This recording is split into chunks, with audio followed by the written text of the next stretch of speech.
મને કે અમે ભારતમાં આવ્યા અને ભારતમાં એરપોર્ટ જે બંધાવાના હતા એમના ઓફિસરને મળ્યા અને કહ્યું, ભાઈ આ એરપોર્ટ અમે બાંધી આપ્યું, ડિઝાઇન કરી આપ્યું વગર પૈસે, મારો દેશ છે. એ બધું ખરું, પણ એમાં મને શું મળવાનું? અમારે તો પૈસા વાળો માણસ જોઈએ, એ લે ને જીવો ને જીવવા દો નહીં, ખાઓ ને ખાવા દો. સૂત્ર બદલાઈ ગયું. જીવો અને જીવવા દો એ સૂત્ર બહુ હવે અત્યારે બહુ સફળ ના હોય. ખાઓ ને ખાવા દો, તમે ખાઓ અને અમને ખાવા દો. ના કે ના પડે. બહુ દુઃખ થયું. એ બેન મને વાત કરે કે મારે ચાઇના જવાનું થયું.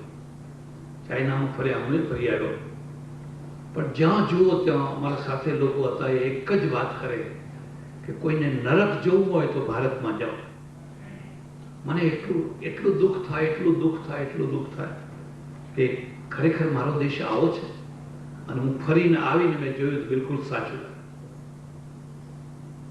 ચાઇના જે આપણા કરતા પાછળ હતું, એના રેલવે સ્ટેશનો જુઓ તો ગ્રેનાઇટ પથ્થરથી આપણું ચેડો દેખાય, ચાક થતા, ચારે તરફ ચોખ્ખાઈ, સ્વચ્છતા, બધું જ આપણને નવું લાગે. અને હવે તમે બોરીવલીની બહાર નીકળો કે દાદરની બહાર નીકળો કે તમને એમ થાય કે ક્યાં આવી ગયા. કે જો નરક જોવું હોય તો ભારતમાં. તો મને 6 મહિના સુધી હું ડિપ્રેશનમાં રહી. ખાવું ના ભાવે, પીવું ના ભાવે. આ ઘણા લોકો આવા હોય છે, એમને એમ જ લાગે. પણ એમની દવા અમારા પાસે છે. એમને અમે એક જ સમજીએ કે અરે અહીં તો દેવો જન્મવા માટે ભગવાનને પ્રાર્થના કરે છે, ભારતમાં જન્મ આપો. બાકી કોઈ જગ્યાએ દેવો જન્મતા નથી. અહીં તો ભગવાન પોતે પણ કહે છે કે હવે મારે ભારતમાં અવતાર, બીજે કોઈ અવતાર લીધો, બીજા કોઈ દેશમાં અવતાર લીધો, ભારતમાં જ કેમ લીધો? પવિત્ર ભૂમિ છે. એટલે વળી પાછું એનું ડિપ્રેશન મટી જાય. નહીં તો એનું ડિપ્રેશન મટે કેવી રીતે? એને એક જ વાત એના અંદર કુટીને ભરવાની. ત્યાં તો કલ્ચર છે જ નહીં, સંસ્કૃતિ છે જ નહીં, અધ્યાત્મ છે જ નહીં. બધું અધ્યાત્મ તો અહીંયા છે. ખરી કે ખોટી, પણ આવી વાતો છે. એ વાતોના દ્વારા પણ લોકોને એક બહુ મોટું આશ્વાસન મળતું હોય છે. અને મને તો એમ લાગે છે કે હું ઘણીવાર પરદેશ ગયો, એ ના ગયો હોત તો સારું હતું. પહેલા જે આનંદ અને મસ્તી ખુમારીથી જીવન જીવતા હતા એ બધું નીકળી ગયું. પહેલા તો બધાની માફક હું એમ જ કહેતો, હા હમ મહાન હે. પછી જોઈને આવ્યા પછી ખબર પડી કે આપણે તો કઈ નથી આવતા. એટલે એક એવી વ્યવસ્થા, જે વ્યવસ્થાને આધીન છે, માણસ સુખી થાય, આગળ વધે, પણ પાયામાં ઉદ્દેશ્ય જે આપ્યો. ઓહો, તમે આવી ગાડી રાખો છો, તમે આવા બંગલામાં રહો છો, તમે આવા કપડાં પહેરો છો, તમે આવું ખાઓ છો, બધું જ દબાઈને રાખો. પેલા બધા ખુલ્લે આમ છૂટથી, કોઈ ઈર્ષા ના કરે, કોઈને દ્વેષ, રાજી થાય. સારા કપડાં પહેરીને નીકળ્યા હોય તો લોકો વખાણ કરે, નહીં આજ કપડાં તમે બહુ સરસ લાગે છે. હવે અહીં તો મોઢામાં જ ખોડે. અને કંઈ ને કંઈ એવું અડકતું કરે કે તમારા કપડામાં ડાઘ પડી જાય, કંઈક થઈ જાય. એટલે વૈદિક જે શાસ્ત્ર છે એની 3 મુખ્ય વાતો છે, યાદ રાખજો. પહેલી વાત તો એ છે, પ્રજાને સુખી બનાવવાની છે, અને અહીં સુખી બનાવવાની છે. મર્યા પછી પરલોકમાં નહીં. પરલોકમાં થતી હોય તો વધારે સારું છે, પણ પહેલા એને અહીં સુખી બનાવવાની છે. અને જો તમારે એને અહીં સુખી બનાવવી હોય તો સુખો સગવડને આધીન છે, અને સગવડ છે એ વિજ્ઞાનને આધીન છે, વિજ્ઞાન પ્રયોગશાળાને આધીન છે. તો તમારું મસ્તિષ્ક છે એ પ્રયોગશાળામાં જવું છે. હવે જે પ્રયોગશાળામાં ના જાય અને અધ્યાત્મના નામે ભોંયરામાં જાય, માત્ર ભોંયરામાં જાય, અને પછી એ ઉપદેશ આપે બસ ચલાવી લો, ચાલશે, ભાવશે, ફાવશે, બધું શે કર્યા કરો, તો પ્રજા એકદમ ગરીબ થઈ જાય. ભારતની ગરીબી આવી ક્યાંથી? ભારતની ગરીબી ઈશ્વરની આપેલી નથી, માણસે ઊભી કરેલી છે. અને એમાંથી આ ભારત ગરીબ બન્યું છે. અને એ વૈચારિક રીતે ગરીબ થયો છે. એના વિચારો જો બરાબર હોત તો એ ગરીબ ના થયો. એટલે સજ્જનો, પહેલી બાબત એ છે કે આપણે એક વ્યવસ્થામાં જીવવાનું છે, અને વ્યવસ્થા છે એ સૌથી મોટામાં મોટી વ્યવસ્થા કુદરતની છે. અને કુદરતની સાથે જે શાસ્ત્ર વ્યવસ્થા એટલે માનવની વ્યવસ્થા છે એનો મેળ કરવાનો છે. વેદોમાં એક બીજી વાત પણ છે, તમને કહ્યું, ત્યાં શત્રુઓ છે અને શત્રુઓના નાશ માટેની પ્રાર્થના છે. આપણે એમ માનીએ કે મારો કોઈ શત્રુ જ ના થાય, એવું બને છે. મહાવીરને શત્રુ હતા કે કાનમાં ખીલા મારનારા કોણ હતા? હેરાન કરનારા કોણ હતા? તમે કશું ના કરો, કોઈના સાથે કોઈ પ્રકારનો વિરોધ ના કરો, તોય શત્રુઓ તો થવાના છે. ઉંદરે કદી બિલાડીનું કશું બગાડ્યું નથી. કદી એને બિલાડીનું કશું બગાડ્યું નથી, પણ બિલાડી એના ઉપર ઝપાટો મારે છે. હવે ઉંદર એમ કે મેં ક્યાં બિલાડીનું કશું બગાડ્યું છે, પણ તું બિલાડીનો ખોરાક છે. એટલે એ માન્યતા કે આપણે કોઈનું કશું ના બગાડીએ તો કોઈ આપણું ના બગાડે એ સર્વાંશમાં સાચી નથી. ઘણા વર્ષો પહેલા ભર્તુહરિએ એક શ્લોક લખ્યો છે, અને બહુ સુંદર શ્લોક લખ્યો છે. ભોગે રોગ ભયમ કુલે ચ્યુતિ ભયમ વિત્તે નૃપાલાદ ભયમ મૌને દૈન્ય ભયમ બલે રિપુ ભયમ શાસ્ત્રે વાદ ભયમ ગુણે ક્ષય ભયમ ગુણે ખલ ભયમ સર્વમ વસ્તુ ભયાન્વિતમ ભુવિ નૃણામ શંભો પદમ નિર્ભય. હું તમને બે ભલામણ કરીશ. એક તો તમે ભર્તુહરિને જરૂર વાંચજો, અને બીજા ચાણક્યને.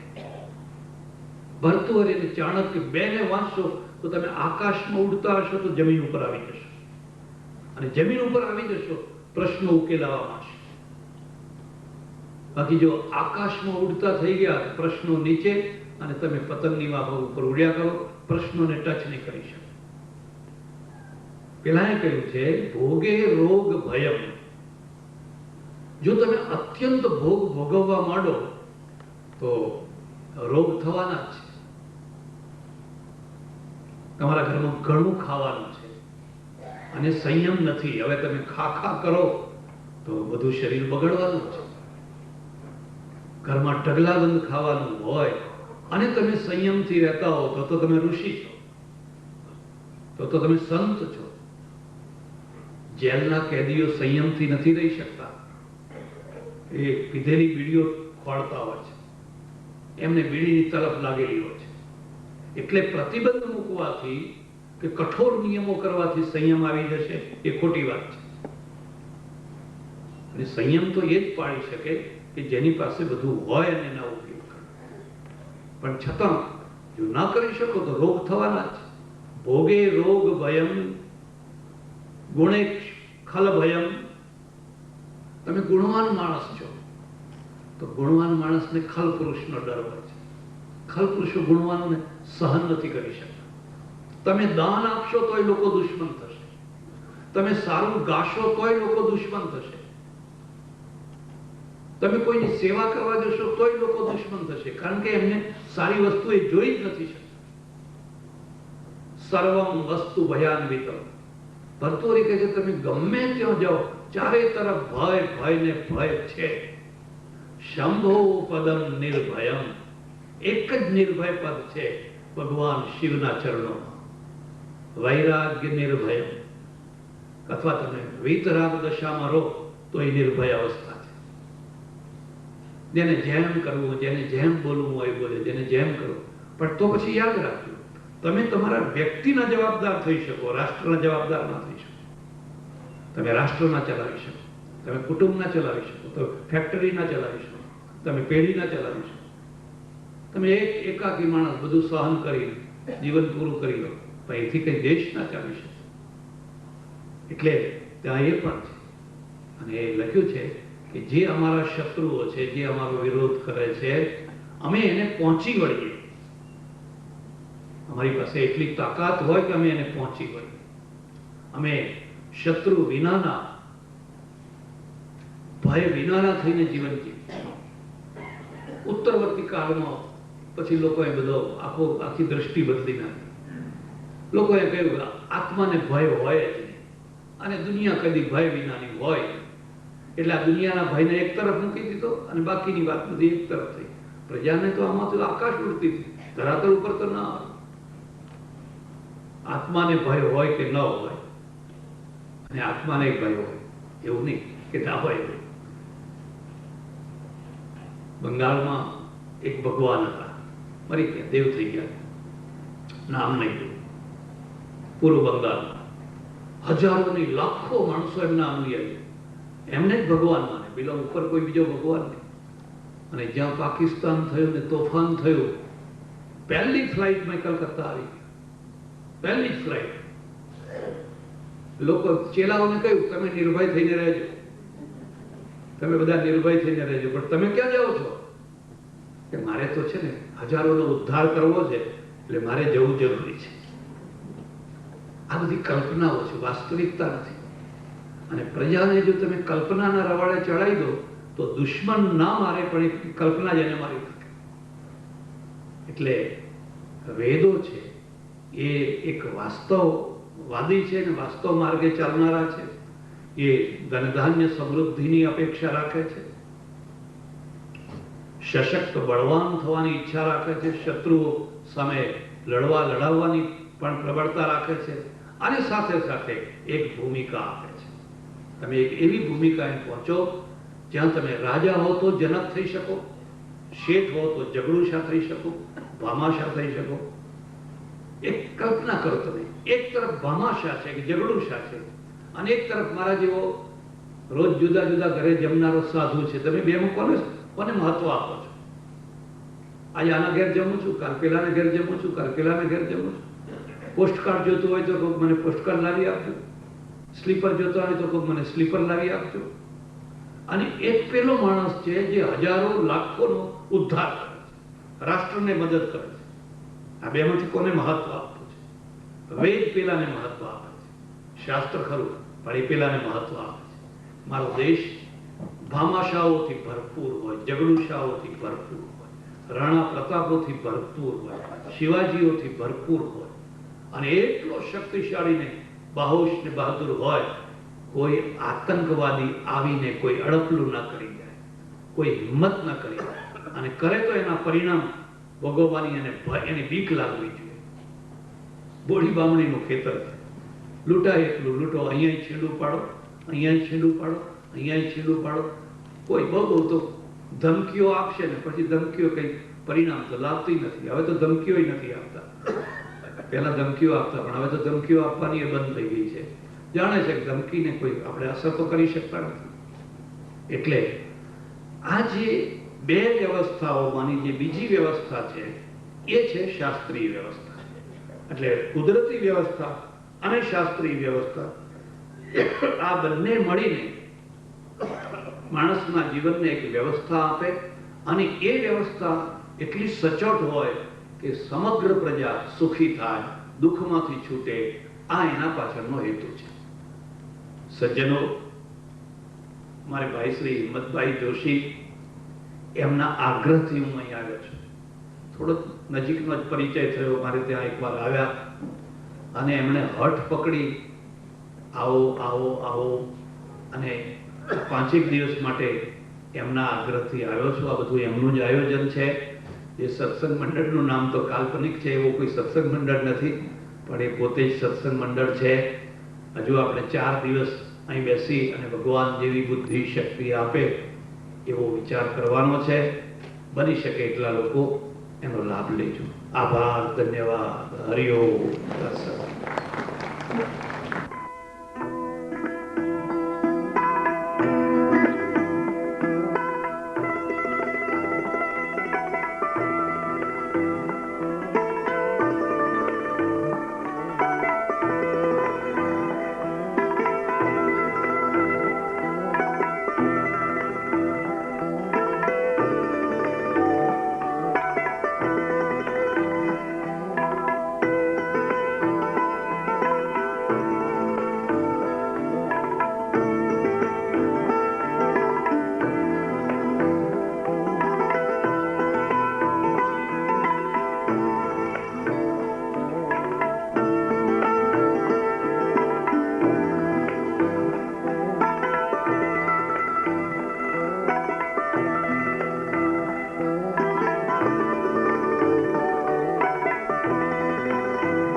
પ્રતિભાશાળી કલાકાર અમારા ફેમિલી મેમ્બર જેવા પાર્થિવ ગોવિંદના ભજનથી શરૂ કરશે.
સજ્જનો અને બેનો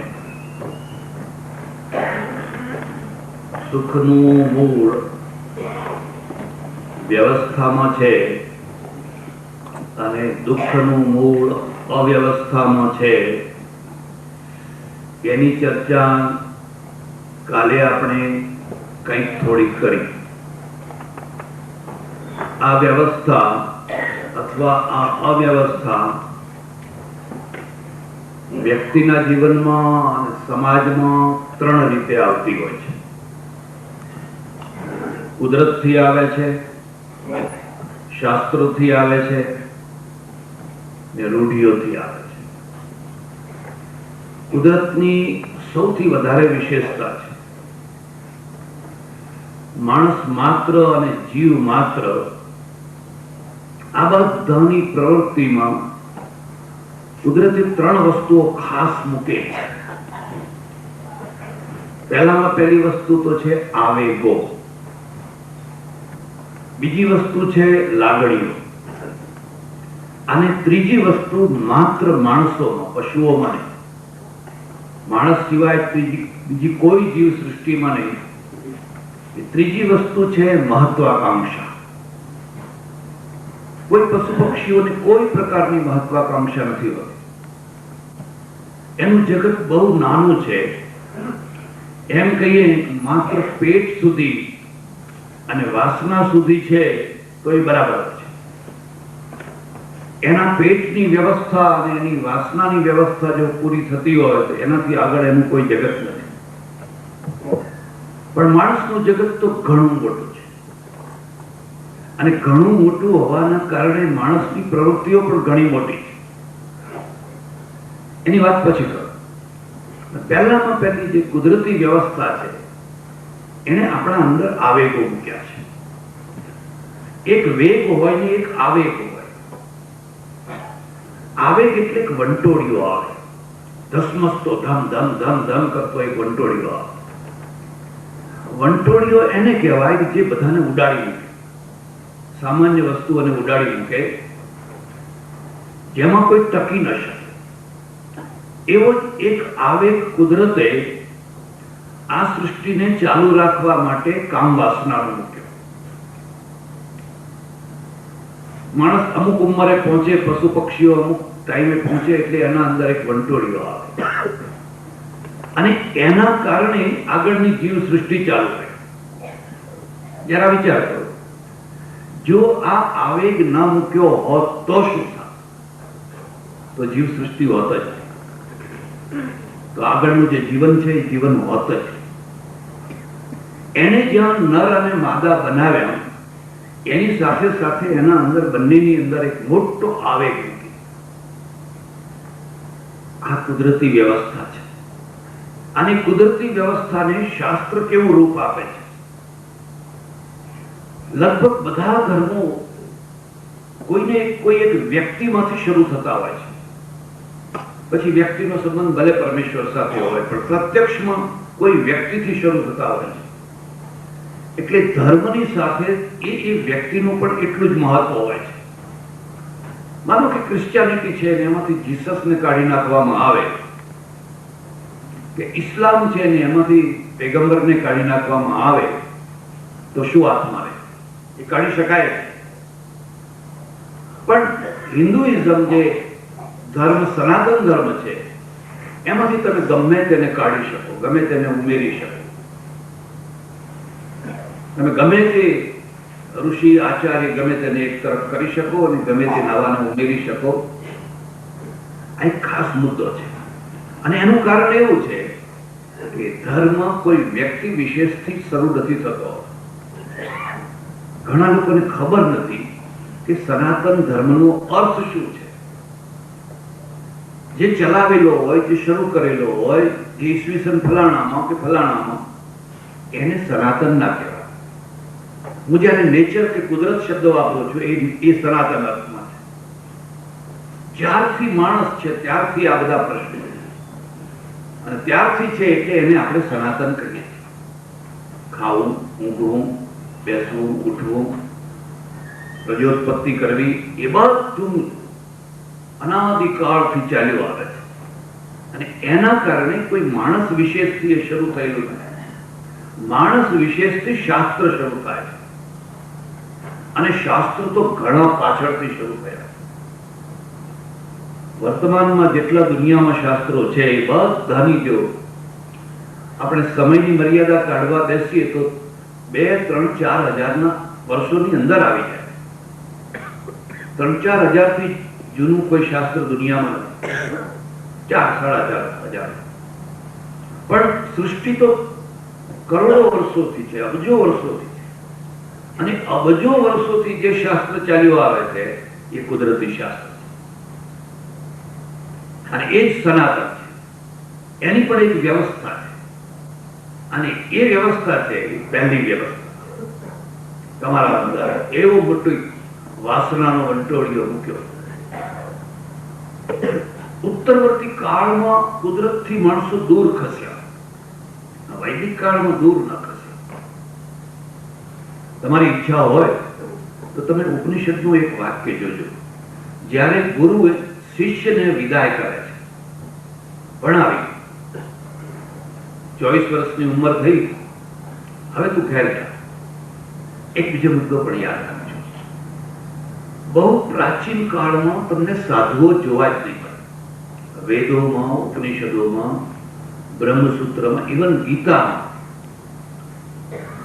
ક્યાંય સાધુ જોવા નહીં મળે. ઋષિઓ હશે.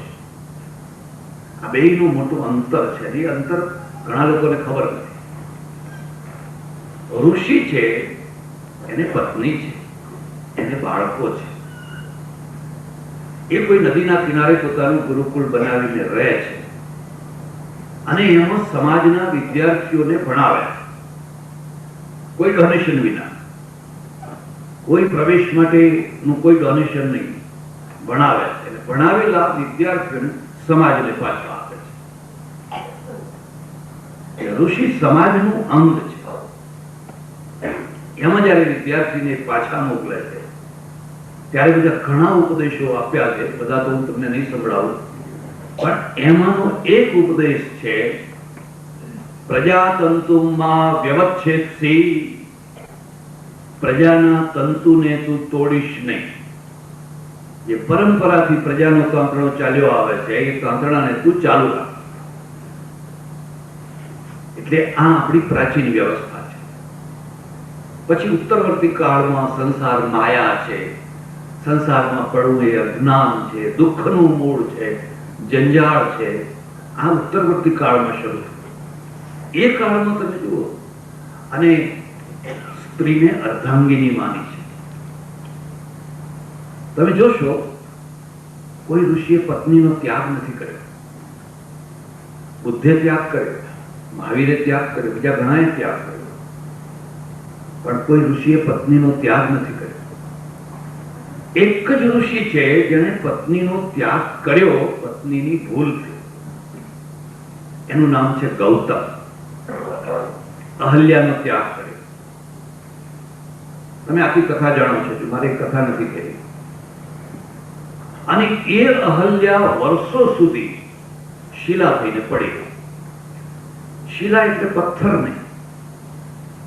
એક બહુ ઉચ્ચ કોટીનું જીવન હોય અને પછી એકદમ ફેંકાઈ જાય, તિરસ્કૃત થઈ જાય, એનું નામ જ શિલા. આ મુદ્દાને યાદ રાખજો. તમે જયારે ઘણી ઊંચી કક્ષાએ પહોંચો ત્યારે એટલો જ ભય તમને હોય. ઇજ્જત કદી ભય વિનાની હોય. તમે આબરૂદાર બનો અને નિર્ભય બનો, બે એક સાથે ના થઈ શકે. પૈસાદાર હો અને નિર્ભય હો એ તો કદાચ થઈ શકે, જોકે મુંબઈમાં એ શક્ય નથી. પણ તમે ખૂબ આબરૂદાર હો અને તમે બિલકુલ નિર્ભય હો એવું કદી બને. જેમ જેમ તમારી કક્ષા ઊંચી થતી જાય એમ એમ સ્ખલનના કારણો વધી જાય. અને અહલ્યાએ બહુ ઊંચી જગ્યાએથી પછડાઈ, ભૂલ કરી બેઠી. ઋષિ કોપિત થયા, સ્વાભાવિક. પતિ પત્નીના સંબંધો વ્યાપારિક સંબંધો નથી. વ્યાપારિક સંબંધો બગડ્યા હોય તો એને સુધારવા બહુ સરળ હોય. 1000 ઓછા આપજો, જવા દો, કટકે કટકે આપજો, પછી આપજો, આમ કરો. એ સંબંધો સુધારવા બહુ અઘરા નથી. પણ જે ઇમોશનલ સંબંધો છે, લાગણીના સંબંધો છે, એને સુધારવા બહુ કઠિન. કારણ કે એની ગાંઠ છે ને એ પડ્યા પછી નીકળતી નથી, છૂટતી નથી. એક બીજો મુદ્દો પણ યાદ રાખજો. ભારતનું દાંપત્ય પશ્ચિમની તુલનામાં જો વધારે સારું ને સફળ હોય તો એનું કારણ સ્ત્રીઓ છે, પુરુષો નથી. સ્ત્રીઓ પુરુષોના ઈગોને સહન કરે છે, અને મર્દાન જેવો પુરુષ હોય ને તો ઈગો તો હોય જ. ધક્કુ મારો પડી જાય એવો હોય ને તોય પણ हमारे तो एवी मान्यता है कम ताकत और गुस्सा જેને તાકાત ઓછી હોય એને ગુસ્સો વધારે હોય. તો આ તો સમર્થ માણસ છે. શીલા થવી એક ઘટના છે, અને વર્ષો પછી જયારે રામ ત્યાંથી નીકળ્યા અને રામને જયારે વિશ્વામિત્રે બતાવ્યું, જો આ આશ્રમ જો, આ શિલા જો, બધી વાત સંભળાવી. રામાયણની કથા તમે જાણો છો. રામે એનો પુનરુદ્ધાર કર્યો, ફરીથી ઉદ્ધાર કર્યો. ગાંધીજીને કોઈએ પૂછ્યું કે તમે રામ ઉપર કેમ આટલી મહત્વ આપો, કૃષ્ણ કે બીજા કોઈના ઉપર કેમ આટલું મહત્વ નથી આપતા? રામે ગાંધીજીએ એક બહુ સરસ જવાબ આપ્યો, પતિત પાવન સીતારામ. જે પવિત્રોનો ઉદ્ધાર કરે એવા રામ મારે ના જોઈએ. જે પતિતોનો ઉદ્ધાર કરે, જે પહેલેથી જ પવિત્ર છે, એનો ઉદ્ધાર શું કરવાના હતા?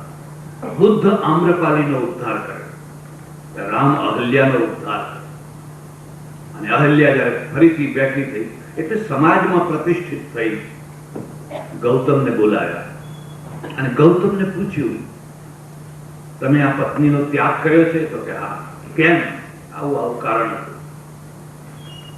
રામે કહ્યું કે જે કારણ, જે ભૂલ અહલ્યાથી થઈ એ ભૂલ કોઈ વાર તમારાથી થાય ખરી કે ના થાય? તમારા માટે એવી શક્યતા ખરી કે નહીં? અને ગૌતમ ઋષિ છે. ઋષિનો અર્થ જ છે જે સ્પષ્ટ અને સ્વચ્છ હોય. એને કહ્યું મારાથી પણ આવી ભૂલ થઈ શકે. માત્ર મૂર્ખાઓ જેવો દાવો કરે કે મેં કદી ભૂલ કરી નથી કે જિંદગીમાં કદી ભૂલ કરવાનો નથી, એવો દાવો તો મૂર્ખાઓ જ કરે. જેને થોડુંક પણ ભાન હોય એ હંમેશા સ્વીકાર કરે કે મારાથી આવું થઈ શકે. તો ગૌતમ, જો તમારાથી આવું થાય અને તો આ અહલ્યા શું કરે? અહલ્યા તમારો ત્યાગ કરે, ઘરમાંથી કાઢી મૂકે? અને ગૌતમ વિચારમાં પડી ગયા. ભારતની સ્ત્રી છે, પત્ની છે, એનો એક બીજી વિશેષતા કહું છું. જો તમે એને ખૂબ અનુકૂળ થઈને રહો તો એ અડધો પ્રેમ કરે, પણ જો તમે કઈ ખોટા માર્ગે ચડી જાઓ તો એ ડબલ પ્રેમ કરે. એટલે ચડતા નહીં કોઈ. કારણ કે એને એક જ છે, મારા પતિને હું કેમ પાછો વાળું, એને કેમ પાછો વાળું. તમારે જોવું હોય તો જોજો, દારૂડિયા પતિઓની પત્નીઓ દારૂડિયા પતિઓ પરથી ઘૃણા નથી કરતી હોતી. વેદના હોય છે, દુઃખ હોય છે, એને વેદના હોય છે, ઘૃણા નથી કરતી. એની એક જ ઈચ્છા હોય છે, આ દારૂ છોડી દે, સારા માણસ થઈ જાય. સુરતમાં એક ડોક્ટર બેન મળવા, ઘણી વાતો થઈ. પછી મને કે મારી એક જ ઈચ્છા છે. મેં કહ્યું શું? મારો પતિ મને બોલાવે, એવું કંઈક માદળિયું કરી આપે. અમે માદળિયા કરીએ છીએ. આ તો દુકાન છે, દુકાનમાં બધો માલ રાખવાનો અને એમાં આ માલ વધારે ખપે છે. તમે ખાલી પ્રવચનો કરો તો કોઈ પૈસો ના આપે, વખાણ કરે કે હા પ્રવચન સારું હતું, પણ માદળિયા કરો તો હાજે ઢગલો થઈ જાય. જ્યોતિષ જુઓ, કોઈની કુંડળી કાઢો, કોઈનું કઈ કરો, જેટલું તમને નડતર મુક્ત આવડે એટલું જ તમને વળતર મળે. જો તમને નડતર મુક્ત ના આવડે તો વળતર આવે જ નહીં. તમે કેમ જુદા કેમ રહો છો, જુદા કેમ રહો છો? મને કે મને મારે છે, મારા ઉપર હાથ ઉપાડે છે, દારૂ પીવે છે. મરવા દો ને, ત્યારે દારૂ પીતો હોય ને મારતો હોય, હવે એના ઘરમાં જઈને શું કરવું છે? પણ કે ના તોય આમ તો સારો છે, હવે શું કરવું, આમ તો સારો છે. એમ પત્ની ત્યાગ નથી કરતી, સહન કરે છે. અને એટલે પુરુષો લીલા લહેર કરે છે. જે દિવસે પશ્ચિમ અહીં આવશે ને તે દિવસે ખબર પડશે. અત્યારે તો લીલા લહેર છે. એટલે ગૌતમ, અહલ્યાનો તમે ત્યાગ કર્યો, પણ અહલ્યા કદી આવી ભૂલ કરી હોત તમે તોય તમારો ત્યાગ ના કર્યો. ગૌતમ કે વાત તો સાચી છે, તો હવે હું શું કરું? બીજું કઈ નહીં, લઈ જાઓ, હવે સાથે રહો, નવું જીવન શરૂ કરો, પુનર્જીવન શરૂ કરો. ભૂલો સુધારવી એનું નામ જ સાધના છે. ઈગોની સાથે ભૂલોને પકડી રાખવી અને મરી જઈશ, તૂટી જઈશ તો હું એકનો બે નહીં કહું, એનું નામ સાધના નથી, એનું નામ જીવન નથી. ભૂલોને સુધારી દેવી.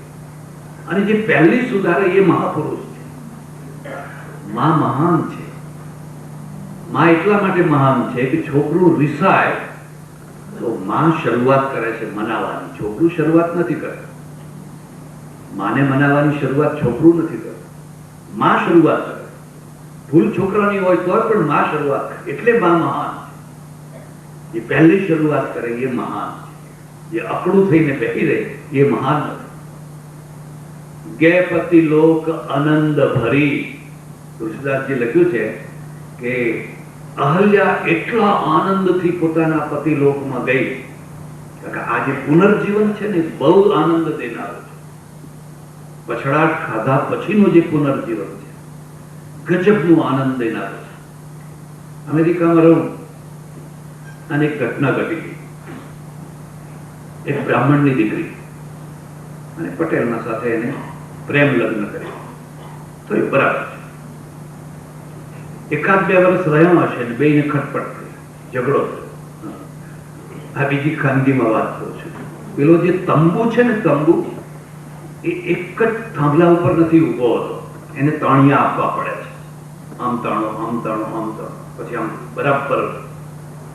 એમ લગ્ન જીવન છે માત્ર પ્રેમના થાંભલા ઉપર ઉભું નથી રહેતું, એને બીજા તાણિયા જોઈએ.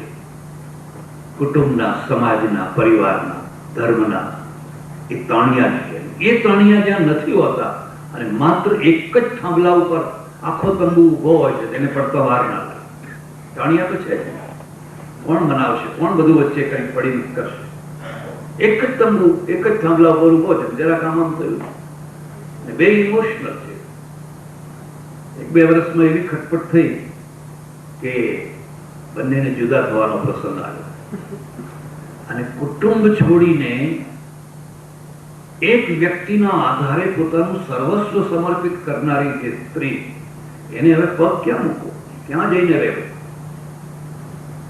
એને, હું જ્યાં ઉતરેલો એ મોટેલ વાળા ભાઈને ફોન કર્યો કે મારા માટે એક રૂમ રાખો, હું આવું છું. થોડા દિવસ મને તમારી મોટેલમાં રહેવા દેજો, હું આવું છું. એને મને વાત કરી, એ આવી. અમારે ખટપટ થઈ છે અને હવે અમે ભેગા રહી શકીએ એમ નથી. પણ આવતા પહેલા એને એક બહુ સરસ કામ કર્યું.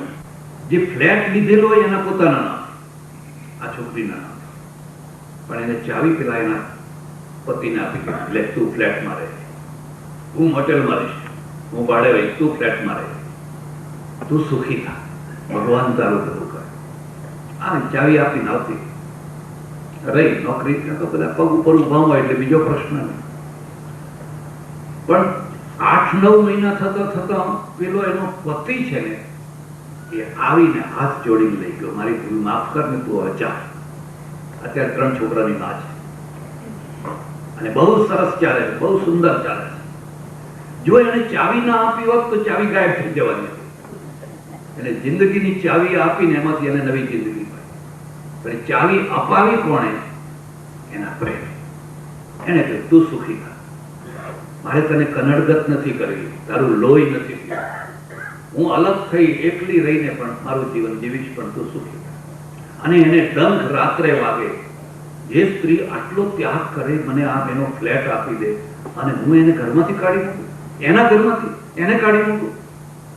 અને 8-9 મહિનાની વેદના પછી એ પોતે જ સામે ચાલીને આવ્યો અત્યારે બહુ સારો સંસાર ચાલે છે. ગે પતિ લોક આનંદ ભરી, આ પુનર્જીવન જે છે ને બહુ સુખદાયી હોય છે.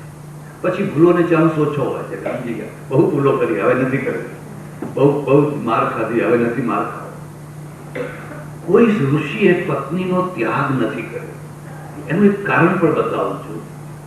સંસાર કે પત્નીનો ત્યાગ કરવાથી જ મોક્ષ મળે છે એવો સિદ્ધાંત નથી. મોક્ષ સજોડે પણ મળી શકે. યાજ્ઞવલ્ક્ય એમાં પ્રમાણ.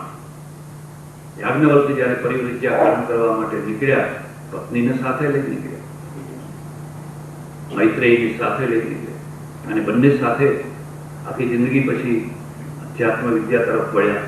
એટલે આ બંનેનો એક ખાસ ફરક યાદ રાખજો. પેલા કહે પ્રજાતંતુમાં વ્યવચ્છેદથી, પ્રજાના તાંતણાને તું તોડીશ નહીં, પ્રજાનો તંતુ તું ચાલુ રાખ. આ એક યજ્ઞ છે. જેમ પેલો યજ્ઞ છે એમ આ પણ એક યજ્ઞ છે. સંસારને રામ આપીને દેવ મરી જવું, કોઈ મહાપુરુષ કે કોઈ સામાન્ય માણસ આપીને પોતાનું વિસર્જન કરવું, એ પણ એક યજ્ઞ છે. સંસારને મજૂરની જરૂર છે, કારીગરની જરૂર છે. અયોધ્યામાં બધા જ રામ હોય તો અયોધ્યા ના ચાલે, અને આ દેશમાં બધા જ ગાંધીજી હોય તો દેશ ના ચાલે. એક હતા તો મુશ્કેલી થવા માંડી હતી. તો બધા જ થઈ જાય તો પછી કેવું જ શું? બધાની જરૂર છે. સારામાં સારા મશીનને એક ઝીણા સ્ક્રૂની પણ જરૂર છે. એને એક સ્ક્રૂ પણ લગાવવો પડતો. એટલે જે છે તું આ લાઈન, આ પ્રથા તું ચાલુ કર. એટલે 3 મુદ્દાઓ. એક તો એને આવેગો મૂક્યા જેથી સૃષ્ટિ ચાલુ થાય. એક વાર આવેગો કાઢી નાખ્યા. અમે સાધુઓ મોટા ભાગે લોકોને વારંવાર આ પંચિંગ કરતા હોઈએ છીએ કે આ કામ વાસના એ મહાશત્રુ છે, મહાશત્રુ છે, મહાશત્રુ છે. વાત સાચી છે. કોઈ પણ શક્તિ છે એ શત્રુ એ છે, મિત્ર છે. આ ઇલેક્ટ્રિસિટી છે એ શત્રુ એ છે અને મિત્ર છે. વગર કોટિંગે તમે જઈને એને પકડો તો એ મારી નાખશે. પણ કોટિંગ કરેલો વાયર હોય અને એના વોલ્ટેજ બરાબર વ્યવસ્થિત કરેલા હોય તો પછી જુઓ આખો હોલ કેટલો સરસ લાગે. શક્તિ છે એનો 2 રૂપ છે.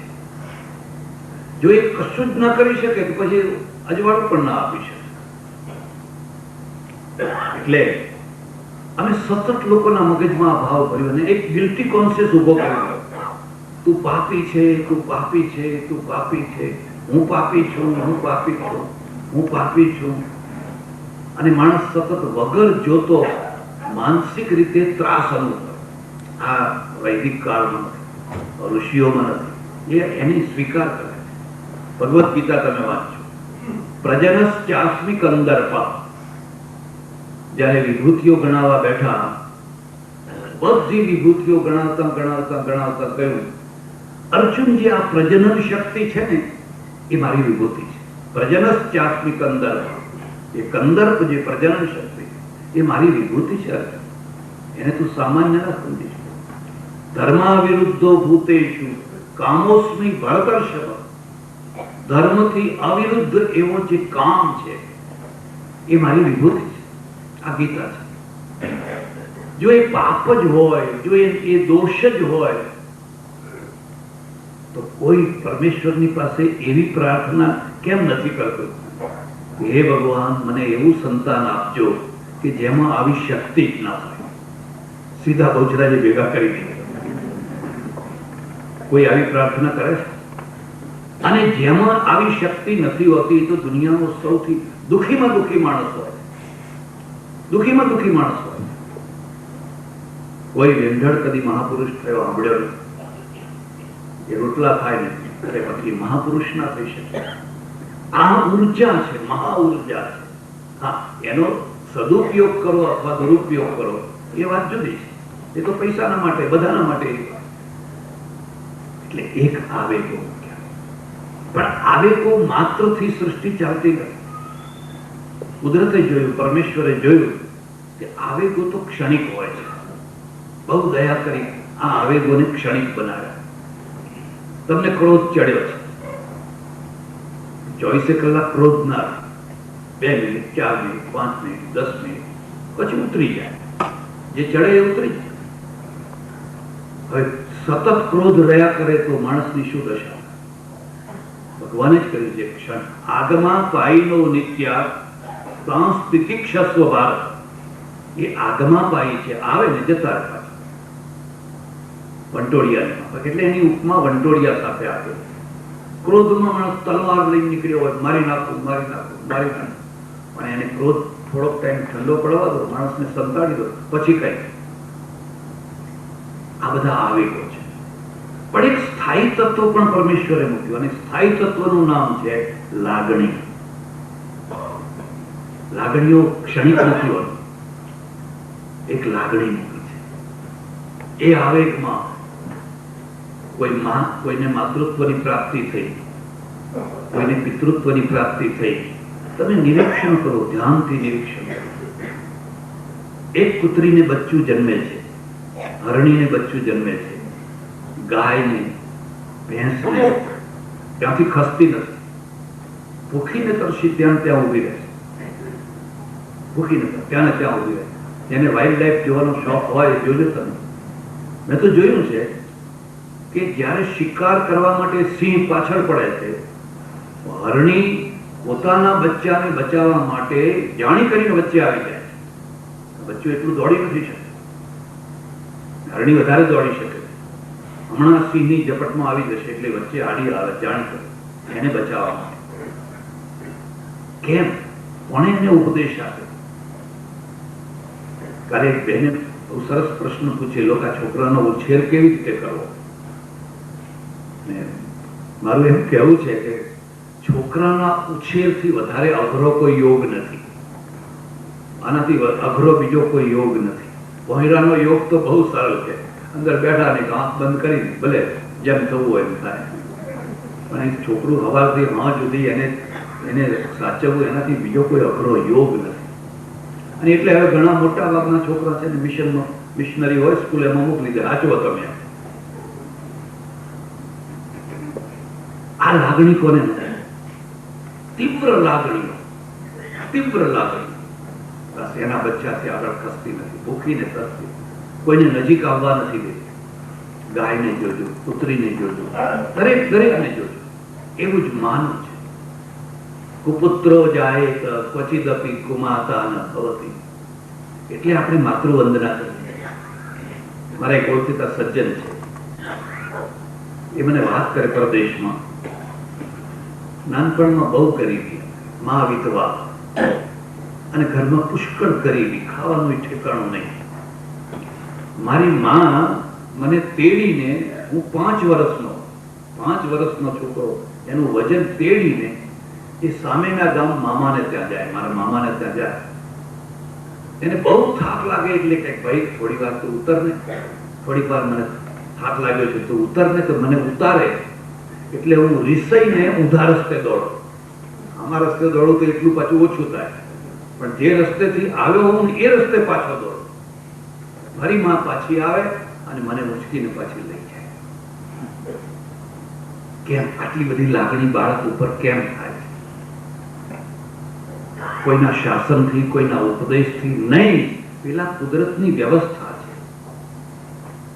ગાય જ્યારે બાળકને, વાછડાને ધવડાવે છે, વાછડાને જેટલો આનંદ આવે છે એટલો જ આનંદ ગાયને આવે છે. ધવડાવ્યા વિના રહી નથી શકતી. માં બાળક વિના રહી નથી શકતી. આટલું એટેચમેન્ટ છે એ પરમેશ્વરે મૂકે છે. અને એ લાગણીઓના કારણે આ સંસાર ચાલી રહ્યો છે.